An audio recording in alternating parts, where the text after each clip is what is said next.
நமோ பகவதே வாசுதேவாய. தர்மத்துக்கே பாத்திரமான தர்மபுத்திரர் சூதாடும் போது இங்கே சாட்சாத் பரமாத்மாவான பகவான் இருக்கலை.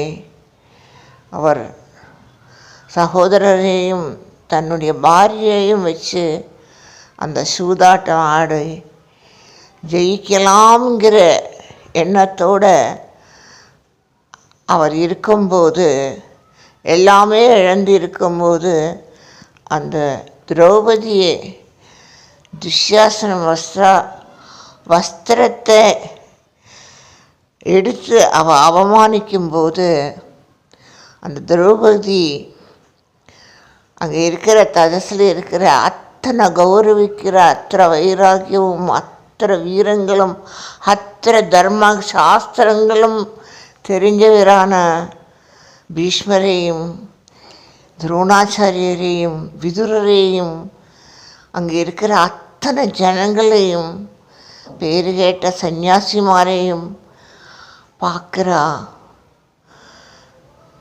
ஒரு க்ஷணம் பகவான் அங்கே அந்த பக்தியை மறங்குதியாங்கிற ஒரு எண்ணத்தோடு அவளுடைய அந்த பக்தியாக கிருஷ்ணரிடத்தில் கொடுக்குறார்.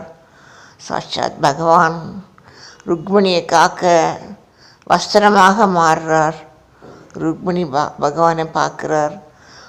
அங்கே தர்மமும் இருந்தாலும் அந்த பக்தி தான் ஜெயிக்கிறது. தர்மத்துக்கு விரோதமாக செய்த சகுனி துரியோதன துஷாசனோட செயல்கள் தர்மபுத்திரை ஆட வைக்கிறது. வானப்பிரஸ்தம் அஜ்ஞாதவாசம் எல்லாம் முடிஞ்சு பாண்டவன்மார் தனக்குடைய தேசத்தில் இருந்து வாழ யாச்சனை பண்ணும்போது கௌரவன்மார் அது கொத்துக்காத்தப்போ பகவான் தான் அவளுடைய பக்தியினால் பகவான் போய் யுத்தமாக இல்லை சமூகமாக கேட்கும்போது யுத்தங்கிற நிச்சயம் வரவும் பல தவணை பகவான் அஜ்ஞாத வாசத்திலையும் வனவாசத்திலையும் சாட்சாத் வாசுதேவர் அந்த குந்தியோட பக்தியும் திரௌபதியோட பக்தியும் அர்ஜுனோட பக்திக்கும் அவளை லட்சகர்த்தாவாக இருந்திருக்கார். குந்தியை பார்த்து மெதுவாக பகவான் சொல்கிறார், யுத்தம் வரப்போகிறது, ஒரு யாஜனை இருக்குது, உன்னுடைய புத்திரனான கர்ணனோட இடத்தில் போய் சூரிய குண்டலத்தையும் மாரில் அணிஞ்சிருக்கிற அந்த கவசத்தையும் எடுக்க வேண்டும். உன்னுடைய முதல் புத்திரன்கிறது சொல்லும்போது பகவான் சொல்லும்போது குந்திக்கு கர்ணன்தான் தன் புத்திரனாக இருந்தாலும் அந்த பக்தி ரசத்தால் பகவான் சொன்னதை கேட்கணுங்கிற எண்ணத்தோடு கர்ணனிடத்தில் போகிறார்.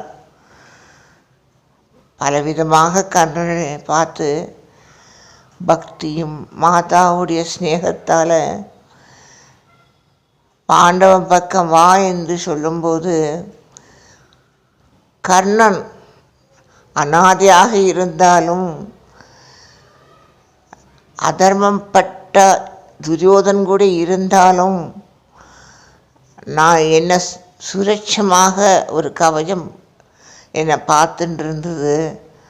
அது மாதாவான குந்தி தேவியும் என்னுடைய சகோதரന്മാருடைய அந்த தர்மங்களும் அப்படிங்கிறத அவர் அங்கே சொல்கிறார் குந்திகிட்ட. நான் என்னை சுரட்சிதமாக வச்சது அதர்மமான துரியோதனாக இருந்தாலே என்னால் தர்மத்தை தான் தர முடியும். அந்த நன்றி கடனை என்னால் நீக்க முடியாதுங்கிறார். அங்கே பக்தியும் இல்லை, அங்கே தர்மமும் இல்லை. அப்படி வருது கான்ட்ரவர்ஷ். அப்போது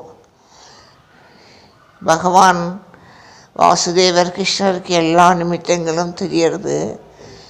எல்லாத்துக்கும் காரணமும் கர்த்தாவும் ஒரே ஒரு எனர்ஜி இருக்குது.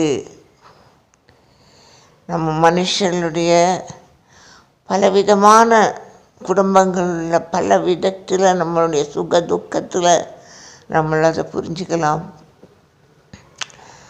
குந்தி மாதாவாக இருந்தாலும் தன்னுடைய புத்தனுடைய அந்த குண்டலங்களையும் மார்க்கவியத்தையும் எடுத்து பகவான் இடத்துல கொடுக்கும்போது அந்த பக்தி அங்கே வருது.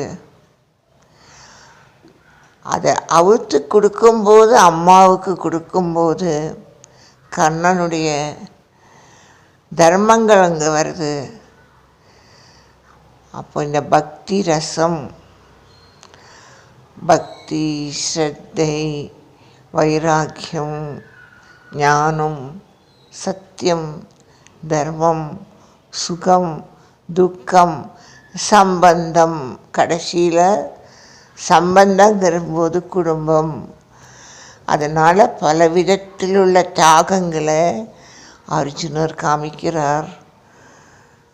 எல்லாத்தையும் இழந்து நிற்கும்போது பகவான்கிட்ட பக்தியில் கீதை உபதேசங்கிட்ட திருப்பியும் காண்டீபம் எடுக்கிறார். அதே போல் கர்ணனும் தன்னுடைய பலவிதமான சற்குணங்களோடு இருக்கிற அந்த சம்பந்தம்னு வரும்போது எந்த பக்கமும் சாயாமல் தர்மதேவதைக்கும் வதுப்பு கொடுத்து அந்த குண்டலங்களை குந்தி தேவிட்ட கொடுக்கிறார். நம்ம மகாபாரதம் படிக்கும்போது பல எபிசோடு நம்மளோட வாழ்க்கையில் நடக்கும். இதுக்கெல்லாம் காரணம் புரிஞ்சுண்டு நம்மளும் இங்கிதமாக நடக்கலாம். ஓம் நமோ பகவதே வாசுதேவாய. கிருஷ்ணார்ப்பணமஸ்து.